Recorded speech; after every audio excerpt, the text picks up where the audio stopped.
ಅಕ್ರಮವಾಗಿ ಗಾಂಜಾ ಮಾರಾಟ ಮಾಡುತ್ತಿದ್ದ ಆರೋಪಿನ ಖಚಿತ ಮಾಹಿತಿ ಮೇರೆಗೆ ಮಾಲೂರು ಪೊಲೀಸರು ದಾಳಿ ನಡೆಸಿ 85,900 ಗ್ರಾಂ ಗಾಂಜಾವನ್ನು ವಶಪಡಿಸಿಕೊಂಡು ಆರೋಪಿಯನ್ನು ಬಂಧಿಸಿ ನ್ಯಾಯಾಲಯಕ್ಕೆ ಹಾಜರುಪಡಿಸಿದ್ದಾರೆ.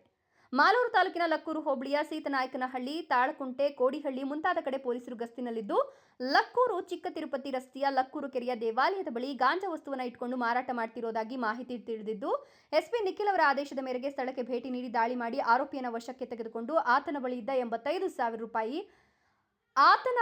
85,000 ರೂಪಾಯಿ ಬೆಲೆ ಬಾಳುವ 900 ಗ್ರಾಂ ಗಾಂಜಾವನ್ನು ವಶಪಡಿಸಿಕೊಂಡಿದ್ದಾರೆ. ದಾಳಿಯಲ್ಲಿ ಮಾಲೂರು ಪೊಲೀಸ್ ಠಾಣೆಯ PI Ramappa ಗುತ್ತೇರ್, PSI Geethamma, ASI ರೇಣುಪ್ರಸಾದ್, Venkobarao ಮೂರ್ತಿ, ಪಿಸಿಗಳಾದ ಮುರಳಿ, ನಾಗಪ್ಪ ತಳವಾರ್, ನಾಗರಾಜ್ ಪೂಜಾರ್, ಮುನಿರತ್ನಮ್ಮ ಭಾಗಿಯಾಗಿದ್ದರು. ಈ ಕೇಸಿನಲ್ಲಿ ಇನ್ನಷ್ಟು ಮಾಹಿತಿಯನ್ನು ಸಂಗ್ರಹಿಸಲು ಪೊಲೀಸರು ಬಲೆ ಬೀಸಿದ್ದಾರೆ. ಈ ಸಂದರ್ಭದಲ್ಲಿ ಪೊಲೀಸ್ ಸಿಬ್ಬಂದಿ ಕೋದಂಡಪಾಣಿ, ಆನಂದ್ ಅಶೋಕ್, ಆಂಜಿನಪ್ಪ ಕೂಡ ಹಾಜರಿದ್ದರು.